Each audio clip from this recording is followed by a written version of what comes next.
Alhamdulillah wala haula wala quwata illa billah. Pertama, saya ucapkan terima kasih kepada Bapak Ibu guru semua yang berkenan hadir untuk mengikuti diseminasi modul 1.4 budaya positif tentang kesepakatan kelas dan sosialisasi yang kami adakan di SDN Angkatan Laut 02. Sebelumnya mohon maaf juga karena pada siang hari ini yang lumayan panas ya, cuacanya di Pati ini lumayan panas saat ini berkira 30 derajat Celcius ya. Namun tidak mengurangi rasa hormat pada Bapak Ibu semua dan juga apresiasi pada Bapak Ibu semua atas semangatnya untuk mengikuti kegiatan diseminasi pada siang hari ini, yang mana merupakan tugas kami selaku JKP Angkatan 9, bahwasanya kami diminta untuk melakukan diseminasi budaya positif di sekolah dengan ketentuan diantaranya pesertanya minimal 10 orang. Dan kebetulan di sekolah kami untuk Bapak Ibu gurunya kurang dari 10 orang. Jadi Bapak Ibu gurunya jumlahnya ada 8, 6 guru kelas, 1 guru olahraga, 1 guru agama, dan 1 kepala sekolah. Jadi kami memohon bantuan dan membuat undangan untuk Ibu Yuni dan Ibu Endang dari SDN Tambahan 02 yang alhamdulillah pada siang hari ini berkenan hadir dan memberi support serta motivasi bagi kami untuk menyelenggarakan diseminasi pada siang hari ini. Bapak Ibu, pada kesempatan kali ini sebelum acara dimulai, marilah kita berdoa dulu agar acara di siang hari ini diberi kemudahan oleh Allah Subhanahu wa taala serta memberi kita manfaat bagi kita semua khususnya yang hadir serta bagi lingkungan atau dunia pendidikan di sekitar kita. Doa menurut kepercayaan masing-masing mulai.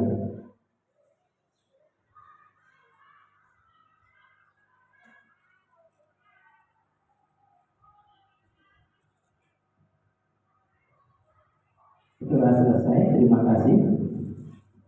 Bapak Ibu, saya membuat daftar hadir untuk acara diseminasi pada siang hari ini, di mana saya sebagai CDP Jenderal Arifin hari ini Selasa 24 Oktober 2023 dalam acara diseminasi ini dihadiri oleh 1 Bu Sri Mulyati, ya, hadir ya. Kemudian Bu Niken Ayu Kartika Sari, ya, terima kasih hadir. Kemudian Bu Rika Apriani, ya. Kemudian yang keempat Bu Nur Fitria, ada ya. Yang kelima Bu Ambar Fiorini, ya. Yang keenam Panca Sukma Wijaya, bagian syuting siap, ya, terima kasih. Kemudian Parli SPD hadir, terima kasih.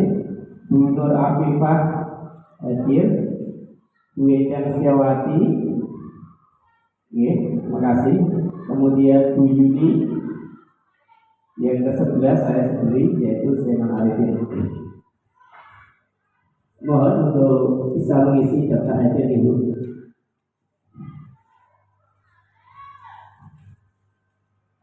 Baik Bapak Ibu, untuk mempersingkat waktu, oke. Sebelum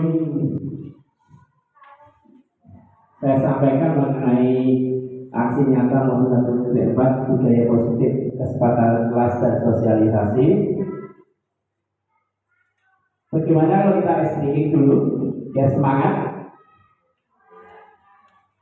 siap, ya. Bisa dibantu Bu Niken untuk memimpin ice breaking. Bu Niken.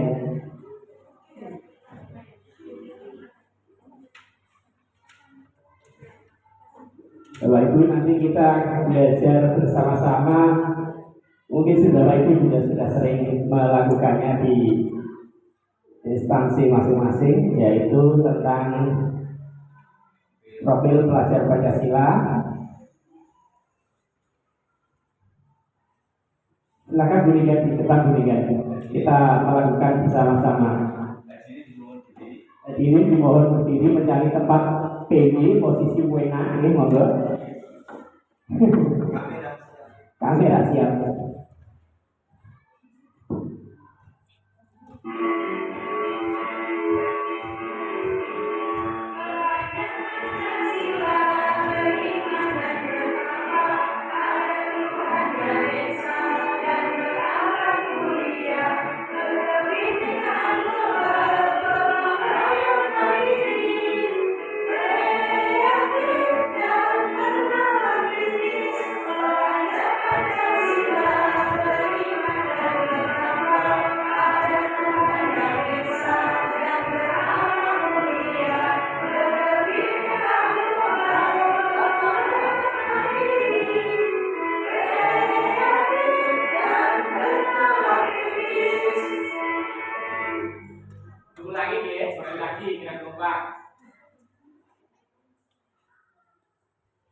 Profil pelajar Pancasila.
Baik Bapak Ibu.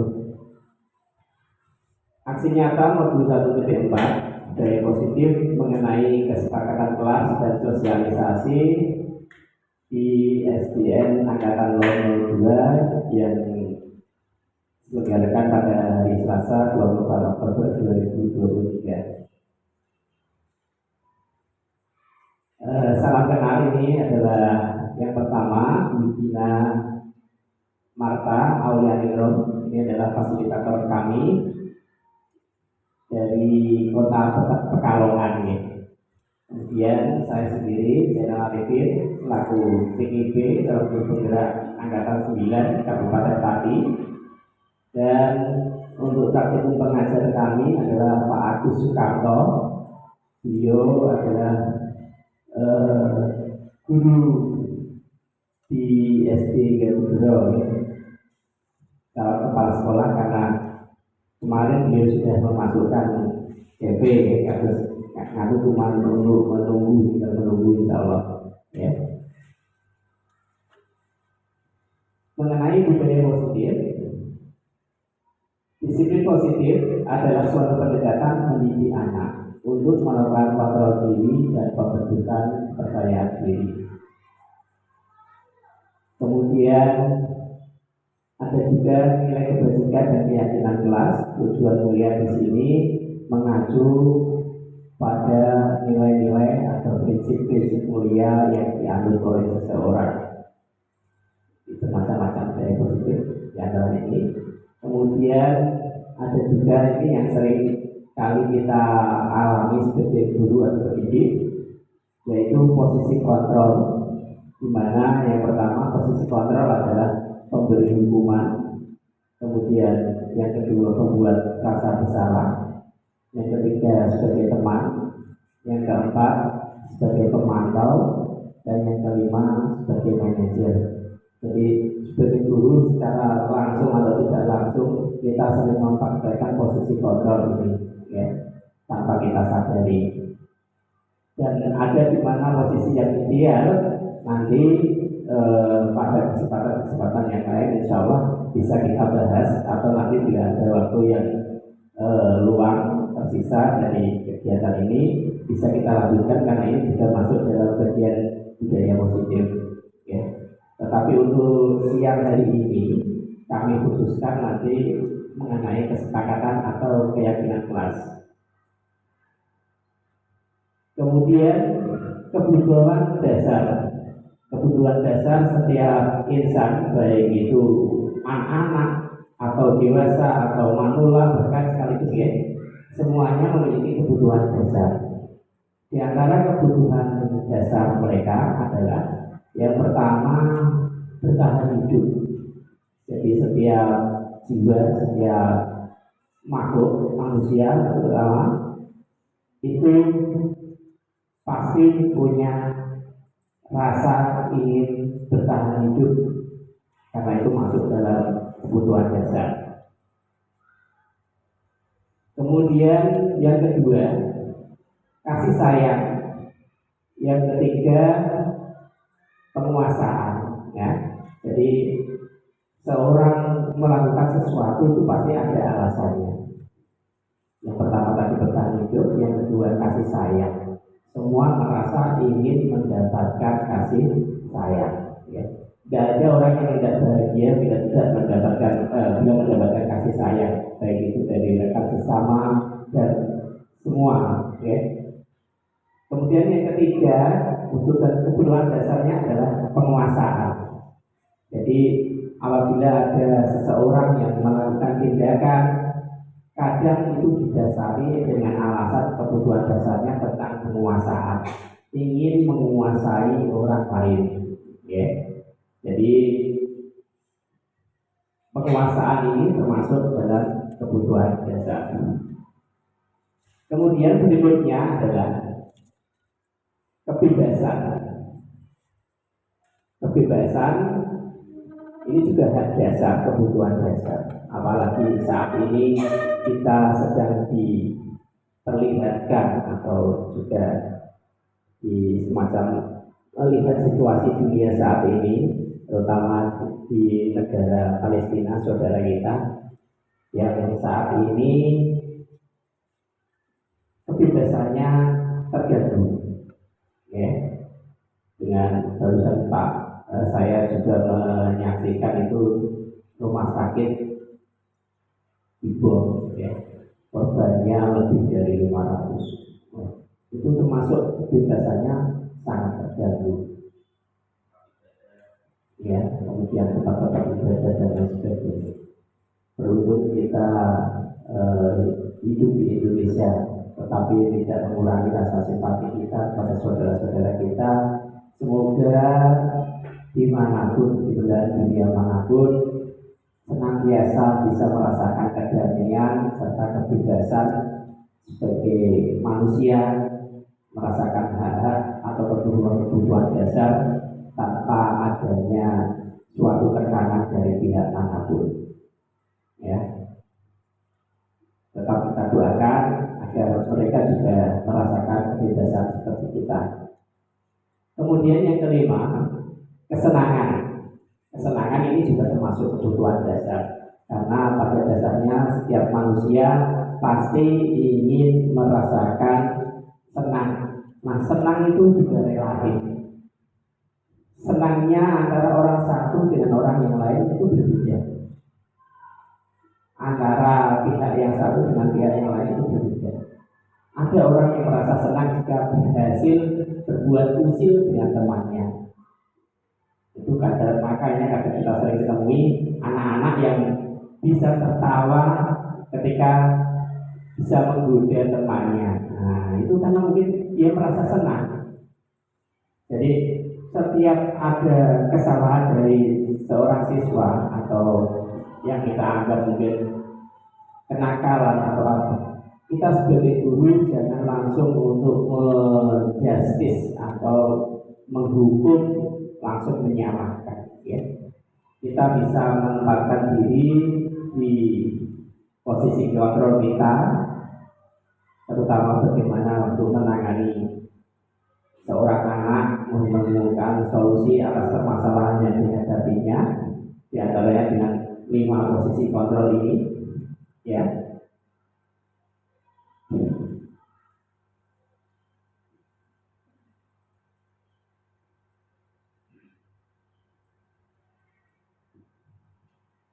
Apabila sinyalnya tidak,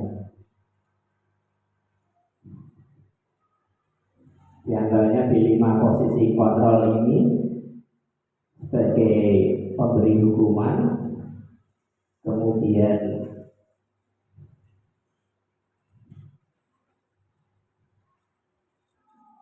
pembuat rasa bersalah, teman, pemantau atau manajer. Kita bisa menempatkan ini, tapi yang paling bagus adalah sebagai manajer dan panitia untuk seorang guru. Tapi tidak istilahnya tidak membuat yang lain tidak berlaku, tidak, tapi yang paling ideal itu. Kemudian dalam menghadapi anak yang menghadapi suatu persoalan tadi, kita juga bisa melakukan menggali kebutuhan dasarnya. Jadi tidak langsung menjustis atau menghukum, tetapi kita cari dulu apa yang menjadi kebutuhan dasar dari anak tersebut, sehingga melakukan sesuatu yang kadang kita anggap kurang bagus atau kurang pas, kadang kita anggap sebagai bentuk anak melakukan kesalahan yang mesti harus langsung dihukum. Nah, kita sebagai guru, kesalahan kita termasuk itu, menganggap atau menjustis anak langsung bersalah tanpa melihat apa persoalan atau apa kebutuhan dasar yang dihadapi oleh anak tersebut. Karena anak itu ingin mengekspresikan sesuatu, caranya mendapatkan itu ya dengan pola pikirnya anak. Tidak mungkin anak bisa mengikuti pola pikir orang dewasa. Apa yang ingin dilakukan ya dilakukan. Istilahnya berpikirnya sikat, pokoknya karepku kelakon, pokoknya terlaksana gitu. Tidak seperti orang dewasa. Orang dewasa setiap mau melakukan sesuatu dipikir terlebih dahulu, baik atau buruk atau juga mungkin kurang pas. Ini yang saya katakan bagaimana ya, itu kalau orang dewasa. Tapi kalau anak biasanya dia mengikuti apa yang kata hatinya langsung saja gitu. Kemudian di sini juga ada segitiga restitusi. Jadi segitiga restitusi ini biasanya bisa kita terapkan pada anak yang menghadapi persoalan atau permasalahan, ya. Sedangkan untuk langkah-langkahnya, yang pertama stabilkan identitas, yang kedua validasi tindakan yang salah, kemudian yang ketiga menanyakan keyakinan. Jadi setelah belajar dari segitiga restitusi itu, saya merasa menemukan banyak hal-hal baru yang sebetulnya sudah ada yang kita lakukan, tapi mungkin tidak lengkap. Sudah ada yang kita lakukan, tapi mungkin tidak lengkap. Jadi di segitiga restitusi ini kita seakan dipandu bagaimana agar anak bisa menemukan solusi atas permasalahan yang dihadapinya dengan menggunakan win-win solution atau solusi-solusi yang terbaik. Jadi dimulai dari menstabilkan identitas. Ada anak bersalah, distabilkan identitasnya, dia langsung dimarahi, kamu itu udah, ya. Tetapi anaknya bisa dipanggil terlebih dahulu. Kemudian distabilkan identitasnya, dalam arti misalkan anak mengganggu temannya. Betul, bapak tadi mendengar kamu mengganggu temanmu. Maka dia menjawab, iya pak, rasanya begitu ini gitu. Kita bisa menyampaikan bahwa semua orang pernah berbuat salah. Dia akan merasa, oh ternyata saya kok tidak langsung dimarahi. Ternyata ada juga yang berbuat salah seperti saya. Dengan seperti itu, dia akan merasa lebih dihargai. Jadi tidak langsung dimarahi, seakan-akan langsung divonis bersalah, langsung dihukum, itu tidak. Ya. Kemudian divalidasi tindakan yang salah, misalnya kamu mengganggu temanmu, itu kira-kira sudah sesuai tidak dengan kesepakatan kelas yang telah kita buat. Nah, seperti itu. Tapi dia jawabnya belum Pak, kalau belum itu menanyakan keyakinan, mungkin nanti akan dikirim lagi kira-kira apa yang akan kamu lakukan untuk memperbaiki kesalahanmu. Kalau jawabannya sudah tepat, kita tinggal memberikan penguatan. Kalau jawabannya kurang tepat, kita bisa membantu untuk memberikan kisi-kisi agar anak tersebut menemukan solusi untuk masalah yang dihadapi. Jadi budaya positif di sekolah itu sebenarnya banyak sekali Bapak Ibu. Nah, pada kesempatan kali ini saya ingin memfokuskan pada kesepakatan atau keyakinan kelas. Ya. Latar belakangnya, guru merupakan tenaga profesional yang memiliki tugas utama untuk mendidik, membimbing, mengajarkan, mengarahkan, menilai, melatih, dan mengevaluasi murid. Agar proses pembelajaran berlangsung dengan aman dan menyenangkan, maka budaya positif harus diterapkan baik di kelas maupun di lingkungan sekolah. Dalam mengimplementasikan budaya positif, sudah semestinya diawali dengan perubahan paradigma teori kontrol, penerapan kesepakatan dan keyakinan kelas. Jadi ini adalah latar belakang kenapa kita memilih kesepakatan dan keyakinan kelas. Tujuannya yang pertama, mewujudkan budaya positif di sekolah guna mendukung suasana belajar yang aman, nyaman, dan menyenangkan melalui kesepakatan dan keyakinan kelas. Kemudian tujuan yang kedua, menerapkan disiplin positif dengan motivasi internal. Tujuan yang ketiga, menumbuhkan karakter anak yang sesuai dengan profil pelajar Pancasila. Jadi ini tujuan kami dalam penerapan keyakinan atau kesepakatan kelas. Kemudian kita lanjut, tolok ukur terwujudnya kesepakatan dan keyakinan kelas yang dibuat oleh siswa bersama guru. Siswa menerapkan kesepakatan dan keyakinan kelas secara konsisten dan berkesinambungan. Karakter positif dalam diri siswa semakin menguat, mencakup religius, keimanan dan ketakwaan, mandiri, inovatif, kreatif, bernalar kritis, peduli, gotong royong, dan tanggung jawab.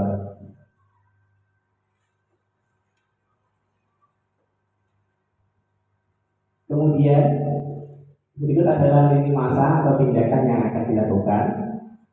Yang pertama adalah mengajukan gagasan kepada kepala sekolah atau guru senior, karena kebetulan kepala sekolahnya di sini adalah saya.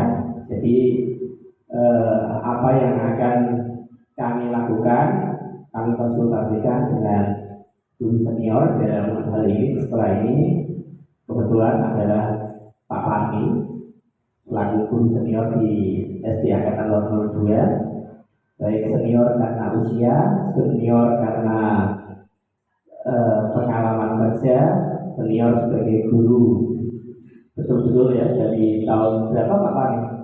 Jadi dengan pertama menjadi guru 87, Masya Allah, itu saya baru berusia 7 tahun Pak. Jadi untuk pengalaman Pak Fahmi sudah tidak diragukan lagi. Beliau sangat berkompeten dalam menjadi guru, ya, dengan beberapa kali mengajar di sekolah yang berbeda dan eh, berdasarkan pengamatan saya, beliau masih sangat aktif di berbagai organisasi tanpa meninggalkan kewajibannya sebagai seorang guru, sehingga di Kuaran itu kalau ada acara apa yang dicari pertama Pak Parni. Saya masih terbayang yang mau ada KFD, ada pramuka yang dicari kan terutama bagian perlengkapan yang bagian itu, penyediaan sarana prasarana dan sebagainya itu yang terkenal gesit sekatan itu beliau Pak Parni dan Pak Slamet. Ya. Terima kasih untuk Pak Parni. Kemudian yang kedua, menyusun peraturan kelas yang diubah menjadi kesepakatan kelas dan keyakinan kelas. Jadi ada perbedaan antara peraturan kelas, kesepakatan kelas, dan keyakinan kelas. Bedanya nanti apa? Nanti bisa kita simpulkan setelah melihat video tayangan yang nanti akan kami tampilkan. Kemudian berikutnya, mengadakan sosialisasi kepada warga sekolah, khususnya rekan sejawat. Ya. Dalam tindakan yang kami lakukan setelah menyusun peraturan kelas adalah mengadakan sosialisasi kepada warga sekolah, khususnya rekan-rekan sejawat. Karena rekan sejawat merupakan salah satu unsur penting dalam hal berorganisasi, dalam hal kita bekerja dan lain sebagainya. Unsur terpenting, karena tanpa dukungan dari rekan sejawat, sehebat apapun kepala sekolah, sehebat apapun guru, sehebat apapun seorang tokoh, tanpa dukungan rekan sejawat, saya yakin tidak akan mampu untuk berbicara lebih banyak, tidak akan mampu untuk menunjukkan prestasi. Karena manusia itu memang semuanya serba dibatasi, tidak ada manusia yang sempurna, ya. Pasti setiap manusia punya kesalahan dan kelemahan. Oleh karena itu, kita memang ditakdirkan untuk menjadi makhluk sosial, yang mana sebagai makhluk sosial selalu membutuhkan pertolongan, selalu membutuhkan bantuan dari pihak lain. Kemudian yang berikutnya adalah menumbuhkan dan membiasakan penerapan kesepakatan dan keyakinan kelas. Kalau orang Jawa punya pepatah witing, tresno saka kulino. Orang Indonesia punya peribahasa ala bisa karena biasa. Sama loh. Untuk budaya positif itu kalau tidak ditumbuhkan, tidak dibiasakan, juga tidak akan terjadi yang namanya budaya positif. Jadi sebenarnya simpel saja. Apa yang Bapak Ibu biasakan di sekolah, yang mana pembiasaan tersebut adalah pembiasaan yang baik. Misalkan melakukan sholat duha di musola sekolah, kemudian anak-anak melihat, kemudian ada yang tergerak, kemudian mengikuti. Itu semula hanya pembiasaan. Mungkin yang melakukan tidak merasa, aku orang harus budaya positif. Aku pengenku sholat diri. Tapi ternyata kebiasaan itu disaksikan oleh anak-anak dan anak-anak tergerak. Secara tidak langsung, ternyata Bapak Ibu malah membuat budaya positif. Dan kemudian budaya positif tersebut dituangkan misalkan dalam bentuk program-program, ya, kemudian dilaksanakan secara menyeluruh, itu malah lebih bagus.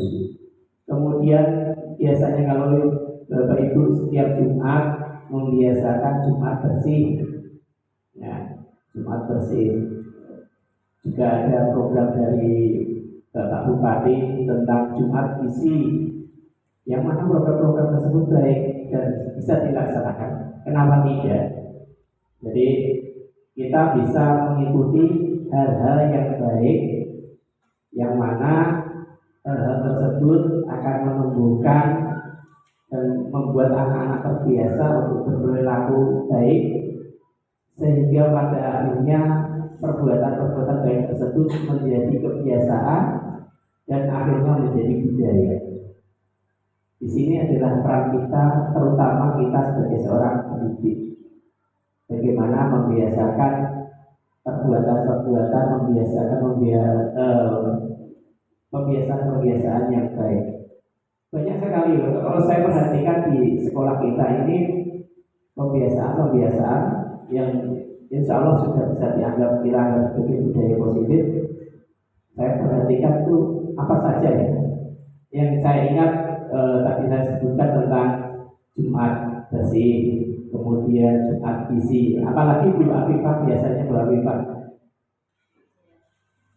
Biasanya kalau saya perhatikan Bu Afifah itu setiap pagi untuk anak-anak yang besar Bu Afifah membersihkan musola, itu sudah termasuk budaya positif. Kemudian kelihatannya ada jadwal ya. Nah, jadwal apa Bu? Tingkat membersihkan musola. Kemudian apa lagi Bu? Yang biasanya Ibu lakukan, saya perhatikan ngajak anak-anak untuk sholat duha, ya.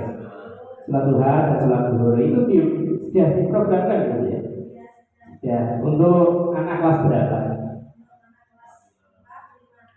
4, 5, 6. Oh iya, ya. Ya, saya perhatikan. Jadi saya juga merasa senang karena musolanya sebagai tujuan awal musola kan tempat sholat ya. Jadi semakin dimanfaatkan itu semakin bagus, semakin makmur. Saya perhatikan sudah banyak sekali kegiatan yang bisa dilakukan oleh guru agama, dalam hal ini Bu Afifah, yang dilaksanakan di musola.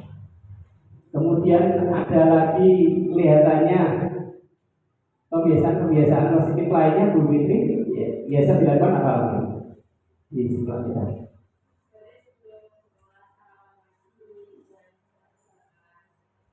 Oh iya, jadi berbaris sebelum masuk kelas, kemudian sebelum masuk kelas sudah diberi tebak-tebakan ini untuk mengasah dan sekaligus mengingat kembali apa yang sudah disampaikan pada pembelajaran sebelumnya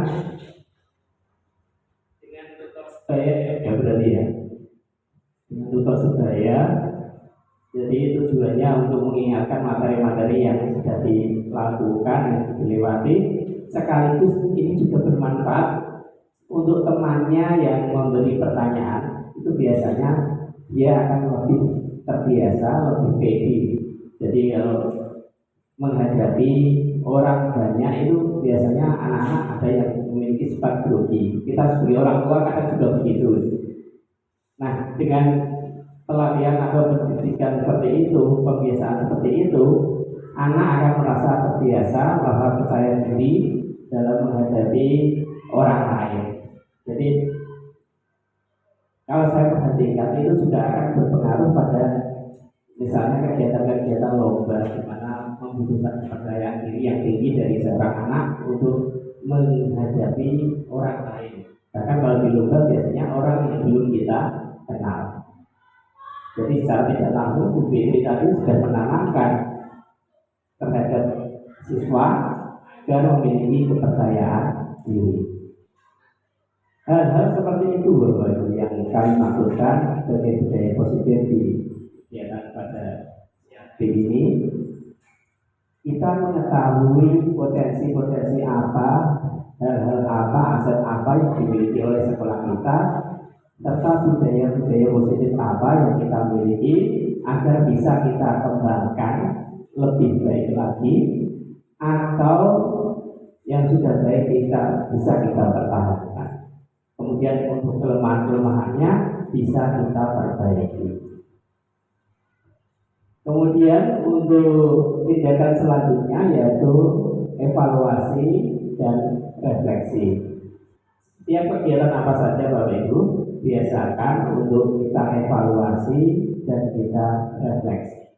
Karena kembali kepada persoalan tadi, tak ada gading yang tak tertata, ada sesuatu yang sempurna di dunia ini. Kita wajib melakukan evaluasi untuk setiap program apa saja, setiap pembiasaan apa saja kita evaluasi agar dari tahun ke tahun semakin baik atau masih tetap relevan. Karena misalkan sudah tidak relevan, ya sebaiknya kita ganti dengan yang lebih relevan. Tapi kalau untuk budaya biasanya masih selalu tetap relevan. Kemudian untuk dukungan yang dibutuhkan,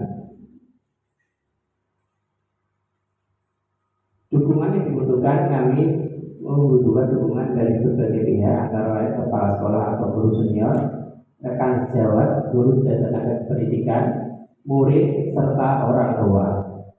Semua warga sekolah diharapkan memberikan dukungan bagi kelancaran pelaksanaan aksi nyata ini.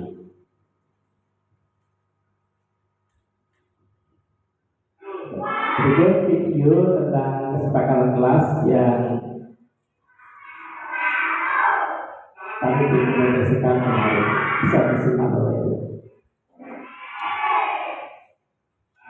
Baik, hari ini sesuai dengan yang kita sampaikan, kita akan membuat tentang kesepakatan kelas. Apa itu kesepakatan kelas? Kesepakatan kelas adalah hal-hal yang akan kita sepakati, yang akan kita terapkan di kelas ini. Ya. Jadi apa yang ingin kalian sampaikan yang menurut kalian baik dan bisa kita terapkan di kelas ini, sehingga nantinya semua kegiatan di kelas ini, baik itu pembelajaran, ketertiban, kenyamanan, kebersihan dan lain sebagainya, akan bisa terlaksana dengan baik. Oke, jadi kami, jadi masing-masing dari kalian nanti bisa mengutarakan apa yang ingin disampaikan untuk kelas kita, di bagian kelas kita. Kita akan berusaha ini, Pak, saya inginnya itu semuanya masuk tepat waktu Pak, jam 7 misalkan, atau apa saja.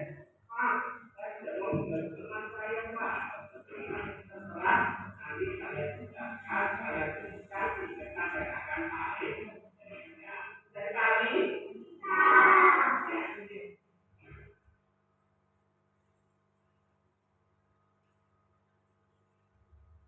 kan kertas pada kalian satu ya, nanti kalian tulis di kertas ini, sudah kalian tulis apa yang ingin kalian sampaikan, nanti ditempel di depan.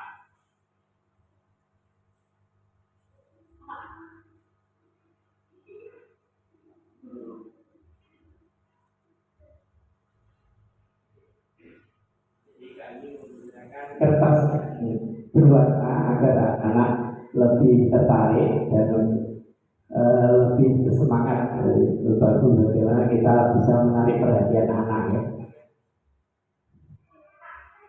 Ini adalah proses pembuatan kesepakatan kelas di mana anak menuliskan apa yang ingin diusulkan atau diajukan agar menjadi bagian dari kesepakatan kelas.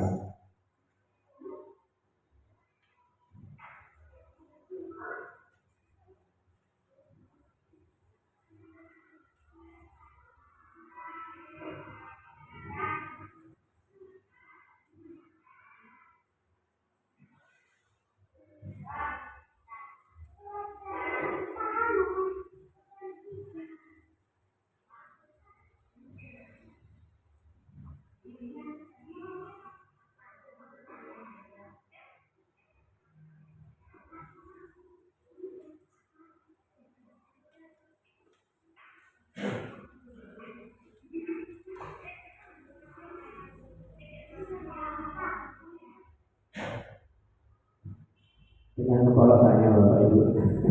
Jadi anak-anak diminta untuk mengeluarkan isi hati apa yang ingin dituliskan silahkan dengan bahasanya sendiri, yang mana mungkin kadang terdengar agak kurang pas.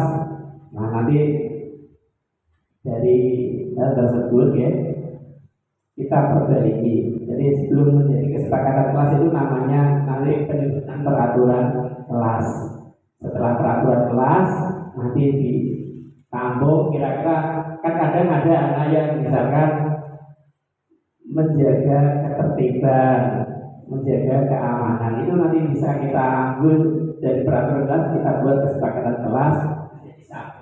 Jadi kita jadikan satu, jadi menjaga ketertiban dan keamanan kelas. Jadi itu bedanya peraturan dan kesepakatan. Kalau keyakinan lebih dalam lagi Bapak Ibu. Yang kita ambil itu poin-poinnya atau yang paling penting.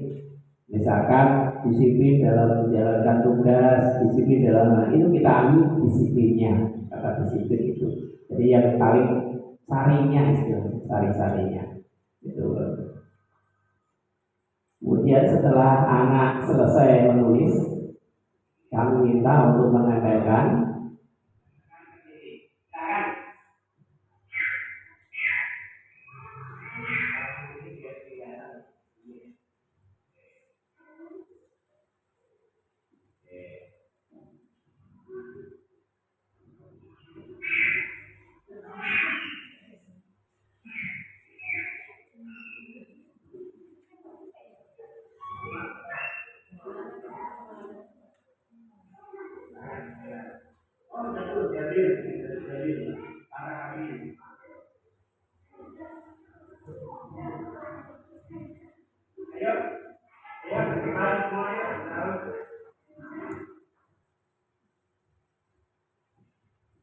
setelah menempelkan, maka dilanjut mengubah di peraturan kelas tadi yang diusulkan oleh anak-anak.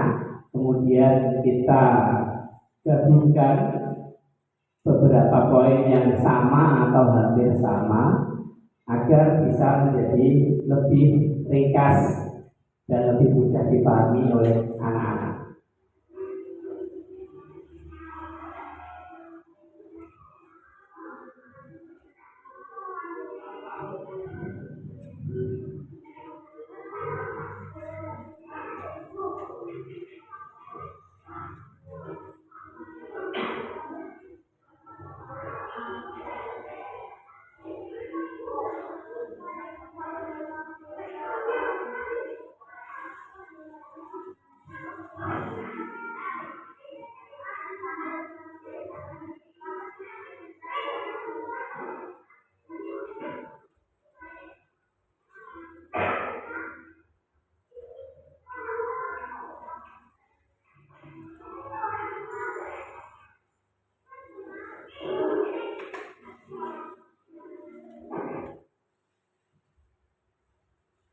Tadi Bapak Ibu, kemudian kita lanjutkan. Nah, ini hasilnya Bapak Ibu.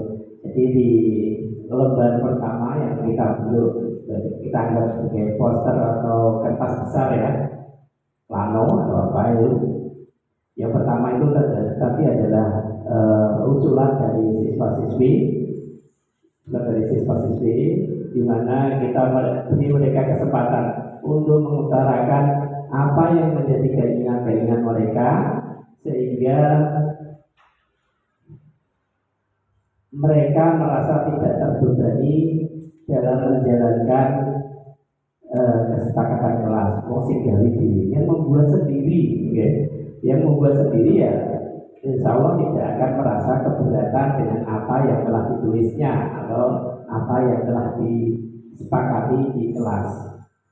Jadi ini merupakan cerminan atau gambaran tentang keinginan anak, bagaimana agar anak diperlakukan dan memperlakukan temannya, gurunya, kemudian keluarganya, sampai ke istilahnya keluarganya, karena dari kebiasaan-kebiasaan positif tadi otomatis juga akan bisa terimbas atau pasti terimbas ke kegiatan sehari-hari, baik itu di sekolah, di rumah, ataupun di tempat yang lain. Karena anak kan juga punya itu tadi, ya, anak juga punya gambaran dari kebiasaan-kebiasaan yang telah dibuatnya tadi sehingga menjadi terbiasa.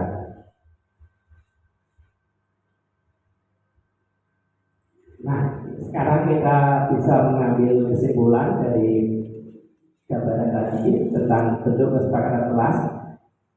Jadi kesepakatan kelas bersifat lebih abstrak dari peraturan kelas yang lebih rinci dan lebih konkret.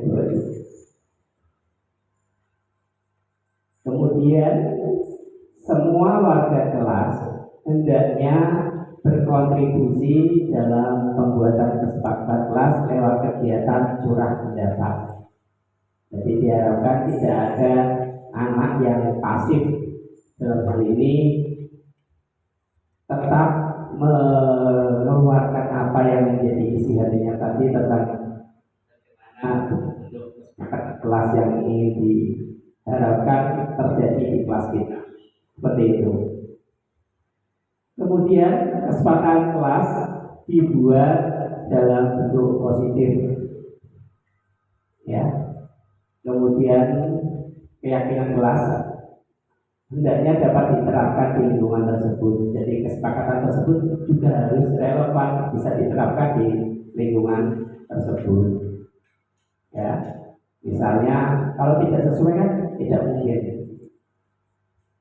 Misalkan kalau di luar negeri mungkin ada kesepakatan, misalkan di Jepang ada musim salju, kan kesepakatannya mungkin ada berbeda dengan lingkungan kita yang cenderung panas. Nah, itu. Jadi keyakinan kelas, kesepakatan kelas itu hendaknya dapat diterapkan di lingkungan tersebut. Kemudian berikutnya, bersedia meninjau kembali kesepakatan dan keyakinan kelas dari waktu ke waktu, Ibu ya. Jadi tidak ada yang paten, istilahnya karena tapi tidak ada yang sempurna, maka tidak ada yang paten dalam pembuatan kesepakatan kelas.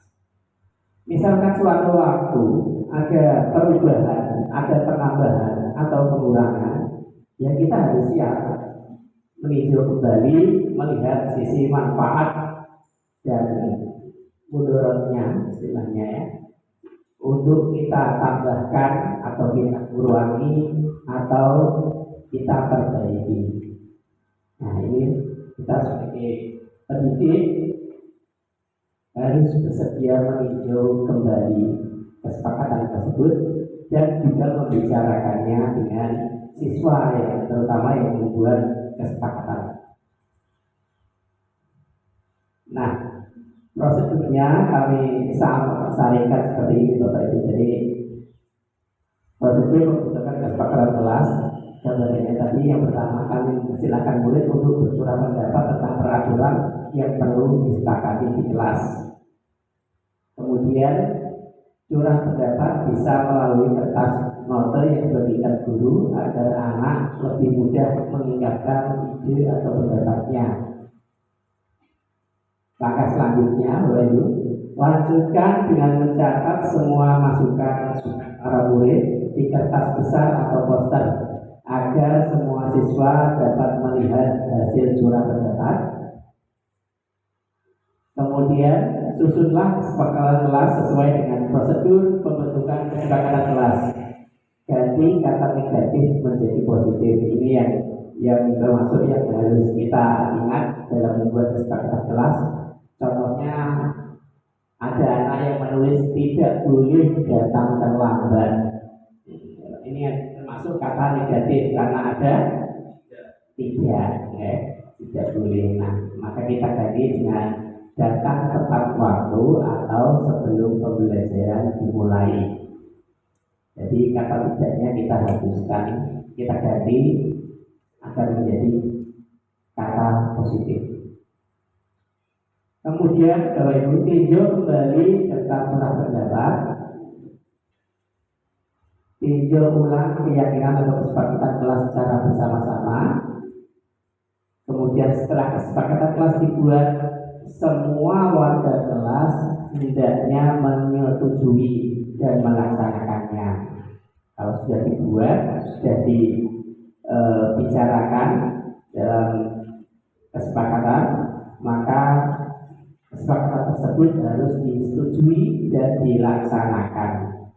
Apabila ada yang melanggar, berarti kita bisa menggunakan posisi kita di posisi kontrol tadi untuk mengingatkan anak kembali, atau menggunakan seketika restitusi untuk membantu anak menemukan solusi atas permasalahan yang dihadapinya, serta menggunakan yang lain juga.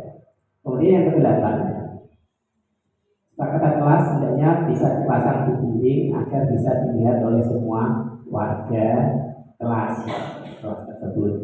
Jadi lihat, saya mau melakukan di dalam kelas bisa langsung teringat kembali dengan kesepakatan kelas yang telah dibuatnya. Demikian Bapak Ibu, materi diseminasi budaya positif, kesepakatan kelas dan sosialisasi telah kami sampaikan. Mungkin banyak kekurangan atau hal-hal yang perlu ditambahkan. Oleh karena itu saya berharap Bapak Ibu semua bisa memberikan tanggapan atas diseminasi yang kami adakan hari ini, bisa memberikan tanggapan atau mungkin saran, hal-hal yang perlu diperbaiki, atau mungkin juga Bapak Ibu perlu berbagi, karena kita tidak hanya dari SD Angkatan 2, mungkin Bapak Ibu ada yang ingin berbagi budaya positif yang ada di sekolahnya untuk menjadi bahan masukan agar kami bisa lebih baik lagi. Oke. Besar harapannya Bapak Ibu bisa menyampaikan budaya positif tersebut yang ada di sekolah Bapak Ibu, dan terutama ini loh yang barusan kami sampaikan ini, karena mungkin masih sangat jauh dari harapan Bapak Ibu dalam mengapresiasi adanya guru bergerak. Oh ternyata biasa saja, atau bagaimana, nanti Bapak Ibu bisa memberikan masukan. Jika Bapak Ibu, saya harapkan ini yang masih memenuhi syarat, masih ingat ini, kalau bisa ikutlah seleksi CGP. Karena apa? Manfaatnya sangat banyak sekali. Jadi saya bertemu dengan teman-teman juga yang istilahnya masih wiyata, mereka ikut seleksi CGP, dan alhamdulillah bertemu dengan orang-orang yang hebat, dengan guru-guru yang hebat menurut kami. Dalam arti guru-guru CGP itu memang sedikit lebih, kalau saya memandangnya, karena sedikit lebih awal, minimal sedikit lebih awal tahu tentang bagaimana menjadi guru yang profesional, bagaimana bisa bergerak dan menggerakkan komunitasnya. Jadi insya Allah tidak ada ruginya.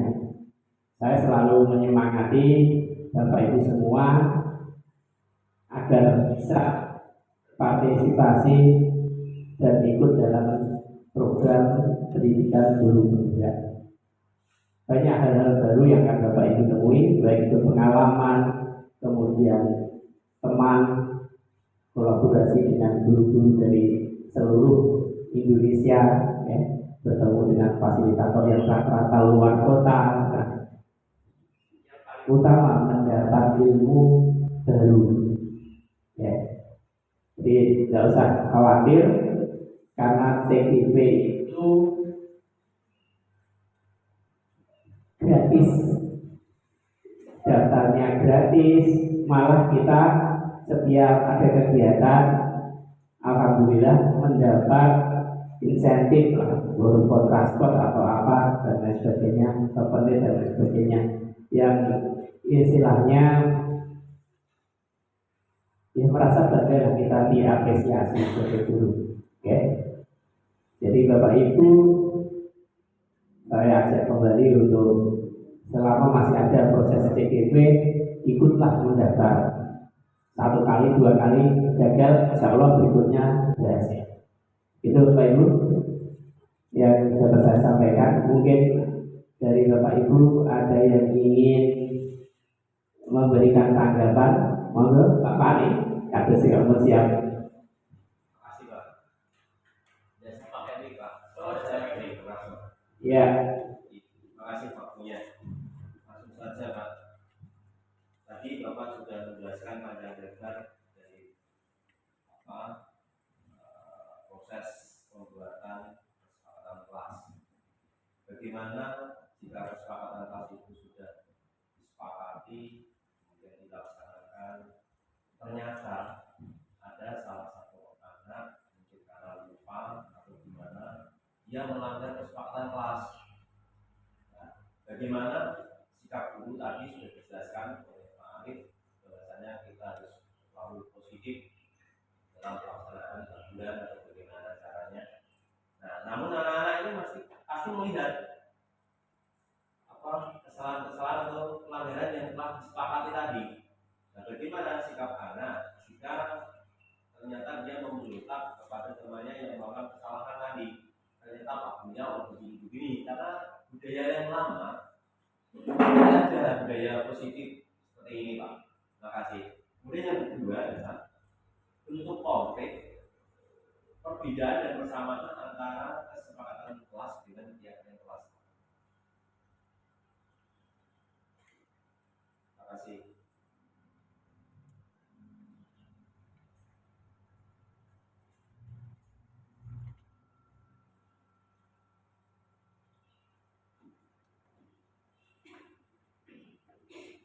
terima kasih Bapak Ibu. Pak Fani tadi menanyakan 2 hal.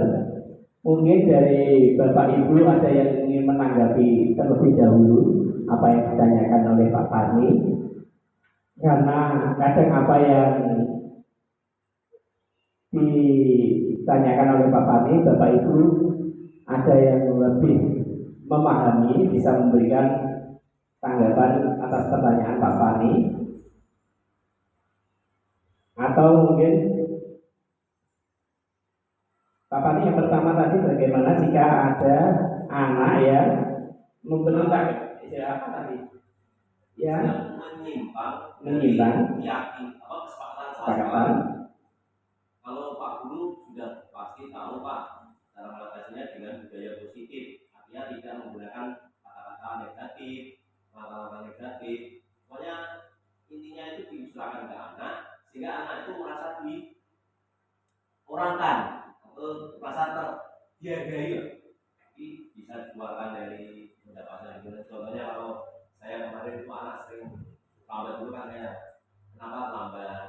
Karena tadi tidurnya kesiangan Pak, proses itu lambat tidak, caranya gimana? Itu artinya kan jauh sendiri Pak. Iya. Kadang-kadang anak-anak itu kan belum tahu, ini Pak, kok nggak begitu mana? Nah, ini bagaimana Pak kita mengatasi anak-anak yang mendapatkan reaksi seperti itu? Iya, terima kasih. Jadi tentang permasalahan yang ditanyakan Pak Fani, kebetulan kemarin saya mendapatkan tugas juga tentang memerankan atau istilahnya drama segitiga restitusi Pak. Jadi itu adalah salah satu solusi bagaimana agar anak bisa menemukan solusi dari permasalahan yang dihadapinya tadi. Mungkin ini ya Pak Fani yang dimaksud. Assalamualaikum warahmatullahi wabarakatuh. Bentar.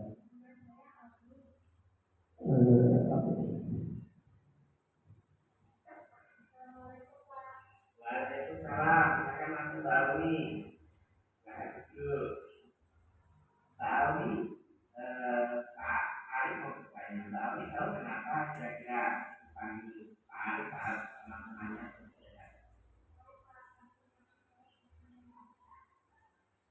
Memangnya melakukan kita akhirnya jadi berapa? Tadi Jadi tahu berangkat dari rumah berapa? Kalau tahu berangkat dari rumah bumi, berarti tahu tahu kalau terlambat. Saya tahu ya manusia pasti pernah melakukan kesalahan. Dan manusia memang tepatnya salah besar. Di sini kita akan mencari solusi agar tahu tidak terlambat lagi.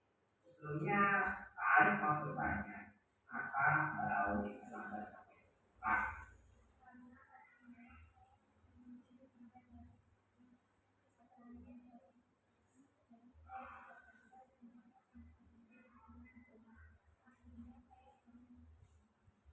Oh, seperti ini akhirnya tahunya tidak akan berbeda.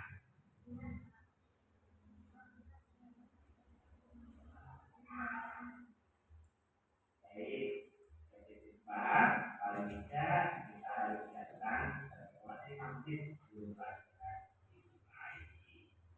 karena membaca langkah-langkah hal yang kita lakukan akan kita lakukan setelah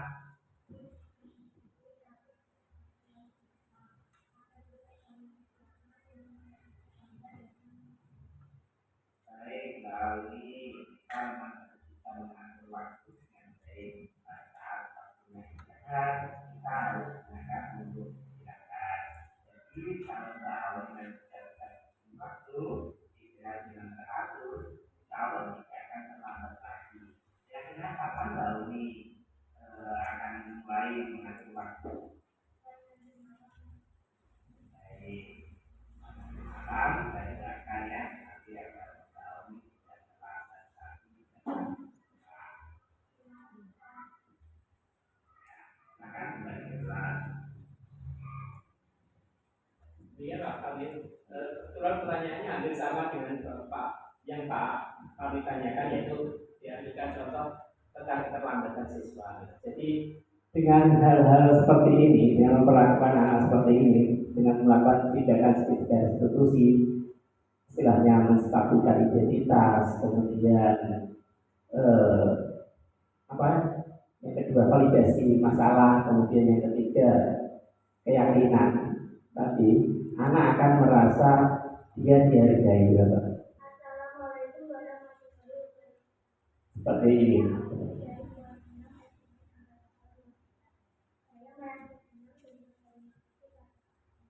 Ketika saya terlambat datang ke sekolah, saya tidak langsung memasuki pintu. Saya ditunggu dan diarahkan agar tidak terlambat. Terima kasih Pak Arif. Jadi anak merasa senang, merasa dihargai karena tidak langsung dimarahi tanpa ditanya alasannya kenapa dia datang terlambat. Dan seperti ini ya Bapak Ibu yang diharapkan dari seorang guru masa kini, di mana tidak lagi mengandalkan yang kalau zaman dulu terkenal gurunya killer-killer, meskipun ada juga beberapa pendapat yang mengatakan justru dengan dimarahi seperti itu Pak, nyatanya jadi orang gitu. Ya itu tidak sepenuhnya betul ya, karena jika kita menggali bagaimana nilai-nilai pendidikan, bagaimana nilai dan peran guru, seperti apa yang sudah digambarkan oleh Ki Hajar Dewantoro, kita akan menemukan identitas guru yang baik, karena pendidikan itu bukan hanya mentransfer ilmu pengetahuan, tetapi juga menuntun anak sesuai dengan kodrat alam dan kodrat zamannya. Sebelum saya tutup, saya minta tanggapan positif dari Bu Fitri, mohon Bu. Tanggapan positif Bu tentang ini kesepakatan dan keyakinan kelas yang sudah dibuat. Assalamualaikum warahmatullahi wabarakatuh. Terima kasih atas waktu yang telah diberikan. Tanggapan tentang kesepakatan kelas dan keyakinan kelas ini, bahwasanya bahwa kegiatan tersebut itu melibatkan siswa, ya. Jadi tidak semata-mata guru menuliskan peraturan yang harus ditaati, tetapi itu adalah sebuah kolaborasi antara guru dan siswa, di mana yang menjadi subjek ya mereka dan guru. Jadi yang menjalankan kesepakatan kelas itu juga guru dan siswa. Jadi siswa akan merasa ikut andil dalam menentukan kesepakatan kelas, sehingga dalam melaksanakannya pun tidak terpaksa ataupun tidak merasa ditekan seperti itu. Mungkin cukup sekian dari saya. Assalamualaikum warahmatullahi wabarakatuh. Terima kasih Bu Fitri. Tadi yang pertanyaan kedua ya Pak, bentuk konkret belum saya lupa, bentuk konkret perbedaan antara kesepakatan kelas dan keyakinan kelas. Ya intinya tadi seperti itu Pak. Sebelum tercipta kesepakatan kelas itu masih berupa peraturan kelas tadi kita ringkas, kita cari persamaan yang istilahnya hampir sama atau sama, kita ringkas agar lebih mudah dipahami oleh anak. Jadi satu, misalnya disiplin dalam hal ini, disiplin dalam ini, kita ambil satu kata saja. Atau anak menjaga ketertiban, menjaga kenyamanan. Nah, itu nanti dibuat menjaga ketertiban dan kenyamanan kelas, seperti itu. Kemudian untuk keyakinan kelas, itu merupakan sarinya, ya, sarinya. Jadi misalkan disiplin dalam melaksanakan tugas di rumah dan di sekolah misalkan, itu berarti keyakinan kelasnya adalah disiplin, seperti itu. Menjaga ketertiban dan kenyamanan berarti ketertiban, istilahnya seperti itu ya. Dan tadi Bapak Ibu terima kasih karena waktunya sudah siang dan sudah melebihi dari apa yang kita rencanakan. Jadi untuk acara pada siang hari ini kami cukupkan sekian. Mohon maaf atas segala kekurangan. Wassalamualaikum warahmatullahi wabarakatuh.